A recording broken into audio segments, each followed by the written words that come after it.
देखी करे धड़की गला दिल ओ जानू मके अकेले में मिल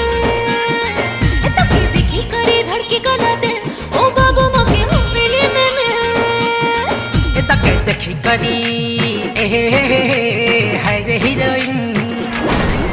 तके देखी करी धड़की गला दिल कभी तो मुझे अकेले में मिल ओ तके देखी करी धड़की गला दिल ओ सनम मुझे हवेली में मिल आदर मुहर में कप टॉप दिसुचे लाल लिपस्टिक जमकुचे हसक्सी आखी मस्त लागुचे अटा हल्ला तर सबके घिची आनुचे जंटू केलटा जते जते गरी